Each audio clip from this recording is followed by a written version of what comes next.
1 Samuel, capítulo de número 13, do verso 7 ao verso 14. 1 Samuel 13, do verso 7 ao verso 14. E eu estava a refletir, meus irmãos, sobre como a minha vida muitas vezes ainda está distante do propósito que Deus tem traçado para mim. Falo de uma maneira individual, não estou aqui querendo falar de você, eu estou falando de mim. Agora que a palavra que Deus falou ao meu coração nessa tarde possa vir até você também e te confrontar nessa noite, como já foi trazida nesse lugar a palavra do Senhor, através da vida da irmã Fátima, lendo o texto, falando assim: olha, o Senhor também te escolheu, o Senhor também te chamou, e não nos chamou somente para estarmos aqui como uma comunidade, como um clube social, onde temos encontros marcados, eventos marcados, coisas para se fazer em conjunto. Não é esse o objetivo principal pelo qual Cristo nos chamou. E eu estava a refletir exatamente sobre o chamado de Deus que o Senhor tem sobre minha vida, e eu creio que também tem sobre tua vida. Talvez não o mesmo chamado pastoral como Ele me chamou para pastorear o seu rebanho, mas Ele também te chamou para algo em específico dentro do reino. E nesses últimos tempos nós temos falado muito sobre reino de Deus. Nós temos ouvido muito que se fala sobre reino, que se precisa mover o reino, que o reino se move, que o reino é vivo, que nós precisamos participar do reino de Deus, porque chegou o momento da igreja se levantar, é hora de fazer alguma coisa, e nós vemos as águas se moverem. Mas o Espírito de Deus me inquietou, meu irmão, nessa tarde de uma maneira muito forte, dizendo: olha, o que adianta as águas se moverem? As pessoas simplesmente dizem: olha, a água não pode estar parada, nós temos a água do Espírito, tem que mover. Mas o que adianta haver o mover de águas se as águas que se movem estão poluídas? Do que adianta mover de águas com águas poluídas? A questão não é simplesmente as águas estarem se movendo, meu irmão. Precisa ser águas cristalinas que jorram do trono da graça do Cordeiro. Não pode ser simplesmente mover de qualquer água, porque mover água por mover água, as águas estão sendo movidas, mas as águas continuam ainda sujas, águas poluídas. Nós dizemos: somos sal. A igreja agora tem que se levantar, somos sal, mas nós estamos vendo igrejas insípidas. É sal, é verdade, é sal, mas não salgam mais, não fazem mais diferença. Nós dizemos: nós somos farol, cantamos aqui, como farol que brilha à noite. Somos farol, somos, mas muitas vezes o nosso farol está apagado. O que adianta um farol ser edificado na praia, em um local estratégico, está lá o farol completo com a lâmpada apagada? De que adianta aquele farol? Estamos falando que a igreja é uma árvore frutífera, que tem que dar muitos frutos. Vemos árvores enormes, árvores grandiosas, mas que não dão frutos que prestem. O que adianta ser árvore sem frutos? O que adianta águas movidas sem ser puras e cristalinas? O que adianta ser sal se não salga? E farol que não ilumina? Temos visto, irmãos, infelizmente, a vida cristã, um reino poluído. Ouvimos muito falar de reino, mas o reino ainda está poluído. E o nosso Senhor é um Senhor santo. O nosso Deus é um Deus santo, igreja. O nosso Deus é um Deus santo, aleluia. E nós não podemos brincar com esse Deus. Nós não podemos brincar de igreja. Nós não podemos brincar de que somos escolhidos, somos chamados, não podemos. Não brinquemos, mas não vamos brincar com o reino de Deus. E eu me recordo que eu vim no ano de 2006, retornando dos Estados Unidos, e li um artigo, eu creio que talvez 3 anos depois, eu já estava aqui, uma cidade chamada Pitcher, lá no estado de Oklahoma, uma cidade talvez um pouco maior do que a cidade de Pombos. Ela tinha mais ou menos uns 20 mil habitantes, Pombos tem mais de 20 mil habitantes, porém era uma cidade que era uma cidade rica, uma cidade que eles extraíam chumbo e cobre, eles tinham minérios, riquezas naquele solo, e ali o povo começou a extrair os minérios daquela cidade de uma maneira, de toda forma, sem respeitar normas, sem respeitar nada, simplesmente eles queriam tirar o chumbo, queriam tirar o cobre para enriquecer, para fazer dinheiro, para que fossem prósperos, para que a cidade pudesse prosperar. Só que chegou um momento, meu irmão, que os minérios foram acabando, e como eles tiraram de qualquer forma, a própria cidade em si já estava praticamente um lixo, e o governo dos Estados Unidos decretou que aquela cidade era inabitável, e a cidade deixou de existir. Uma cidade que tinha riquezas, uma cidade que poderia ser próspera e cada vez mais próspera se eles tivessem obedecido talvez a maneira e respeitando a natureza e as regras de como se deveria ser extraído aquela riqueza que Deus deu. Mas eles tiraram de qualquer maneira, usaram de qualquer forma. Chegou um momento que acabou e teve que ser extinta a cidade, porque falou, ninguém pode morar aí porque está poluído. Vocês não souberam usar o bem precioso que Deus botou. Ficou poluído e agora tem que ser retirado todos. Você fala, pastor, o que é que isso tem a ver comigo? Assim como foi com aquela cidade, acontece com pessoas. Preste atenção no que o Espírito deseja falar nessa noite. Assim como aquela cidade foi abençoada com minérios e com riquezas, que Deus colocou aquilo naquele lugar, mas eles não souberam fazer proveito.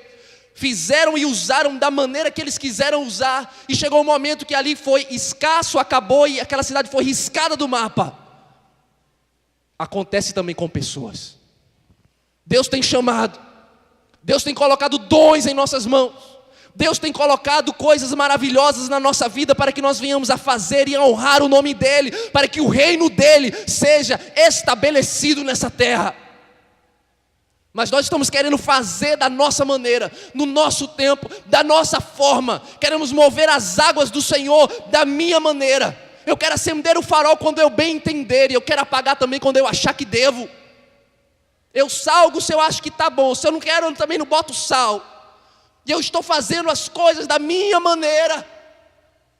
Assim como aquela cidade começou a fazer as coisas da maneira deles. Só que chegou uma hora que acabou. E assim também, meus amados, é nas nossas vidas.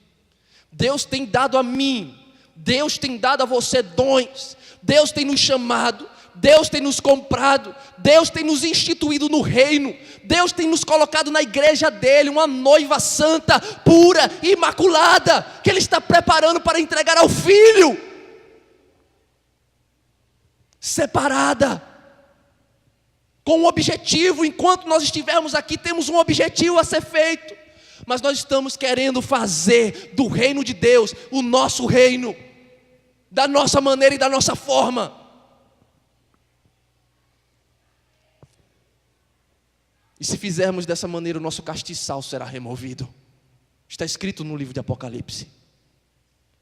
Se quisermos fazer do reino de Deus, das coisas que Deus tem colocado em nossa mão, para que o reino dele seja estabelecido, para que a glória dele seja propagada, para que a salvação seja espalhada pelos 4 cantos da terra, e nós começarmos a usar essas coisas para a nossa própria vontade, para o nosso próprio desejo, para os nossos próprios sonhos, o Senhor chegará um momento que retirará tudo de nós.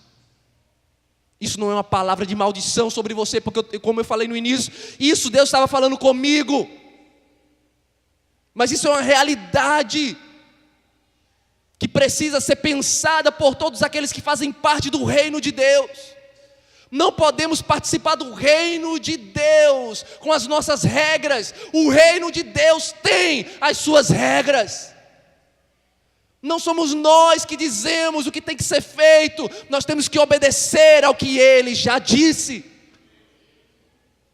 Não podemos trazer fogo estranho no altar. Não podemos estar falando daquilo que nós achamos. Não podemos estar fazendo as coisas simplesmente para atrair pessoas. Mas nós temos que fazer tudo conforme Ele ordenou. Senão, o Senhor removerá de nós o nosso castiçal. E chegou o momento, meus irmãos, onde o Senhor tem levantado os 300. Aleluia. O Senhor tem levantado os 7.000. Que não estão olhando para a prosperidade, como aquela cidade lá estava olhando simplesmente para a prosperidade. Vamos usar cada vez mais seminário, vamos enriquecer. E as pessoas estão usando o reino para fins pessoais, quando na realidade o reino de Deus é para instituir o propósito de Deus sobre a terra. E nós somos simplesmente agentes desse reino, participantes desse reino. E como nós estamos vivendo nossa vida dentro desse reino? Eu convido você a refletir nessa noite qual tem sido as nossas atitudes dentro do reino de Deus. Porque as atitudes que nós temos tomado na nossa vida hoje, elas vão repercutir, meu irmão, talvez não agora, mas amanhã. Aquela cidade começou a tirar todos os minérios que existiam ali, eles não tinham problema, naquele momento não faltava, então eles falaram, vamos usar da maneira que a gente quer, vamos enriquecer, vamos prosperar, e eles começaram a usar desenfreadamente para os seus próprios desejos. Mas quando chegou em um futuro próximo, tudo acabou. Da mesma forma tem sido nas nossas vidas, meu irmão. Nós temos tomado atitudes hoje sem pensar nas consequências dela. Temos tomado atitudes nas nossas vidas diariamente, sem pensar no que isso pode acarretar para nós amanhã, se o Senhor nos der um amanhã. E mesmo se Ele não nos der um amanhã, se Ele nos chamar, essa atitude de hoje também trará um peso de responsabilidade diante dEle. A pergunta é: que atitude nós estamos tomando que está sendo prejudicial à nossa vida com Deus? Quais são as atitudes que você tem tomado no teu dia a dia que tem prejudicado a tua vida espiritual, a tua comunhão com o Senhor? O que é que você tem feito que tem te afastado de Deus? Quais são as palavras que têm saído da tua boca que têm ferido o coração do Senhor? Quais são os sentimentos que estão brotando dentro do teu coração e você não tem coragem de tomar a palavra para dizer: Senhor, me ajuda a vencer o meu coração miserável e mau? Temos nos deixado dominar, meus irmãos, pelas nossas próprias vontades. E eu pedi que você abrisse 1 Samuel 13, para você ver, aleluia, o exemplo de um homem. Começou bem, mas rapidamente se desviou do propósito. Em 1 Samuel 13, do verso 7 ao 14, a Bíblia fala de Saul. Israel estava ali, sendo cercado pelos filisteus. Israel ainda estava numa situação onde não tinha um exército formado. Se você ler o texto, você vai ver que Israel ainda não tinha muitas armas de guerra, ainda não tinha muitos homens treinados para a batalha, mas Deus era com Israel, aleluia. E Deus deu uma ordem para aquele homem. Veja o que diz a partir do verso 7. E alguns dos hebreus passaram o Jordão para a terra de Gade e Gileade. E estando Saul ainda em Gilgal, todo o povo ia atrás dele tremendo. O povo estava com medo. E esperou Saul 7 dias, até o tempo que Samuel determinara. Não vindo, porém, Samuel a Gilgal, o povo começou a se dispersar de Saul, E aí Saul ficou preocupado porque o povo estava indo embora. Saul ali não estava mais preocupado e nem ocupado com a presença de Deus, em obedecer a Deus, nem que ficasse somente um com ele. Saul agora começou a se preocupar porque o povo estava indo embora. E aí no verso de número 9, Saul fala: trazei-me aqui um holocausto, ofertas pacíficas. E ofereceu o holocausto. E sucedeu que, acabando ele de oferecer o holocausto, eita Senhor, eis que Samuel chegou, e Saul lhe saiu ao encontro para o saudar, como se tivesse feito uma coisa maravilhosa. Então disse Samuel: o que foi que você fez? E Saul falou: olha, eu via que o povo estava começando a ir embora, e você não chegava. Os filisteus já se juntaram para guerrear contra nós. Então eu disse: agora os filisteus vão descer contra mim a Gilgal, e eu ainda não orei. Veja, meus irmãos, veja quais são as palavras desse homem. Olha a motivação desse homem. Eu ainda não orei, como é que eu vou para a guerra sem orar? Então eu me constrangi, eu ofereci holocaustos. Mas Samuel fala assim: ah, Saul, você procedeu loucamente, neciamente, porque você não guardou o mandamento que o Senhor teu Deus te ordenou. Então por causa disso o Senhor agora vai tirar o reino de você, porque agora o Senhor teria confirmado o teu reino. Se você obedecesse, o Senhor confirmaria o reino para sempre. Mas como você não obedeceu, o versículo 14 diz: agora não subsistirá o teu reino. Entendam uma coisa: os fins não justificam os meios. Os fins não justificam os meios. As pessoas estão querendo fazer tudo, dizendo que é para Deus, fazendo tudo de qualquer forma, de qualquer jeito, e diz que é para Deus. Mas o Senhor, meu amado, não se agrada simplesmente porque o nome dele está sendo falado, não. Ele tem uma maneira de agir. O Senhor é um Deus santo, é um Deus que tem ordem, é um Deus que tem estatutos, é um Deus que tem leis, é um Deus que tem mandamentos, é um Deus que tem princípios, e Ele não quebra essas coisas, porque Ele é o mesmo ontem, hoje e será eternamente. Agora os homens estão justificando o que estão fazendo com a igreja, dizendo que é para Deus. Os homens estão usando a igreja dizendo que é para Deus, fazendo várias coisas dizendo que é para Deus. E quando Saul foi falar com o profeta, ele falou a mesma coisa. Eu me constrangi. Como a gente está ouvindo essa palavra hoje em dia? Mas entenda uma coisa: o constrangimento, se não for constrangimento feito pelo Espírito, de nada adianta.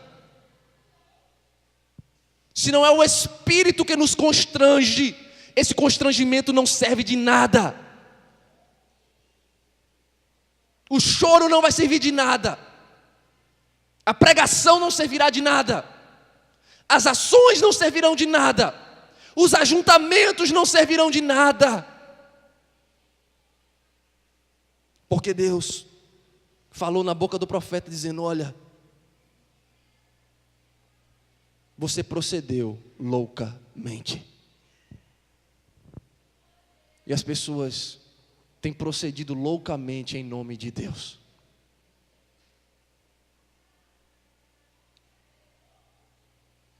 Tem misericórdia de nós, Senhor. Tem misericórdia de nós, Senhor. Que Deus tenha misericórdia de mim, meu irmão, e de você, igreja. E que nós possamos entender que os fins não justificam os meios, não, de maneira alguma. Não se engane.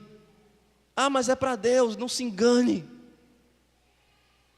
Mas o louvor é para Deus, mas a dança ali era para Deus, mas a oração que foi feita era para Deus, mas a carreata foi para Deus, mas tudo foi para Deus.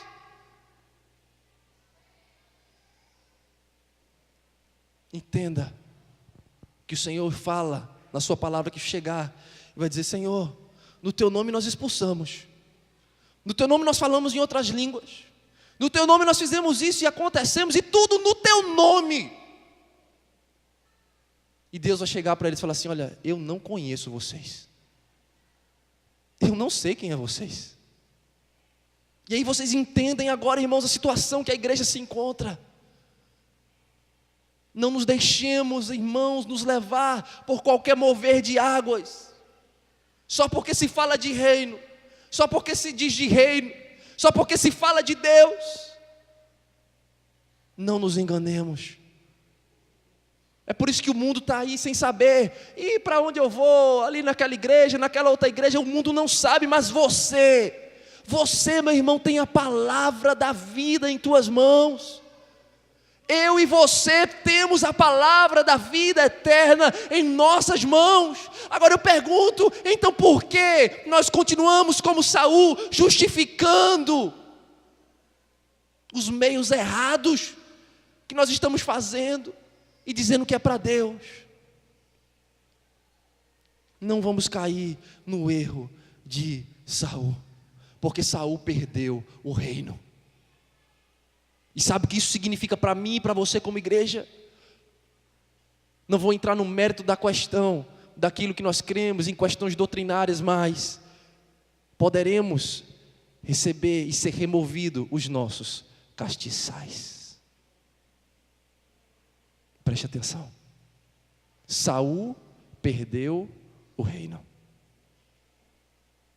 Não queira correr o risco de perder algo mais precioso do que aquilo que nós temos vivido aqui nessa terra. O Senhor tem algo muito mais precioso para nós. Mas se nós agirmos como Saul, se nós não enxergarmos o propósito de Deus, ele começou até bem, ele começou até esperando, ele esperou os 7 dias, você leu comigo, ele esperou. Deus falou, então ele falou: vou começar certo. Ele começou o primeiro dia certo, do segundo, terceiro, quarto, quinto, sexto. No 7º, quando ele viu que o povo começou a ir embora, ele começou a se desesperar. E aí ele começou a querer dar aquele jeitinho para resolver. Só que Deus falou: não, tinha que esperar o momento do Senhor. Ele não enxergou. A visão espiritual de Saul estava fechada. E aí ele perdeu o reino. Eu gostaria que você nessa noite pudesse fazer uma reflexão. Desde o início desse culto, o Senhor tem convidado você a uma reflexão. Ele já tem te chamado. Você está aqui. Agora, como você tem andado no reino? O que você tem feito no reino? Qual tem sido as tuas atitudes no reino? Você tem obedecido às orientações claras de Deus através das suas palavras? Ou você tem tomado as suas próprias decisões, justificando que é para Deus? Não vai adiantar, irmãos. Não vai adiantar. É impossível participar do reino sem guardar os mandamentos do reino. Você consegue entender isso? Não podemos ser participantes do reino de Deus se não guardamos os mandamentos do reino de Deus. Em todo reino existem leis. Nós só podemos ser cidadãos do bem nesse reino se nós obedecermos às leis desse reino. Então, se você foi chamado para o reino de Deus, não dê desculpas, não justifique os erros. Diga: Senhor, chegou o momento de não fazer como Saul, mas de fazer como Davi. Não quero fazer como Saul, Senhor, mas eu quero viver como Davi, um homem segundo o teu coração, um homem que em tudo pedia o direcionamento de Deus. Um homem que tinha uma intimidade com o Senhor. Um homem que sabia o seu lugar no reino de Deus. Portanto, como igreja hoje, o Senhor te convida. Se você é participante do reino, obedeça os mandamentos do reino. Se você não quiser, que o seu castiçal seja removido.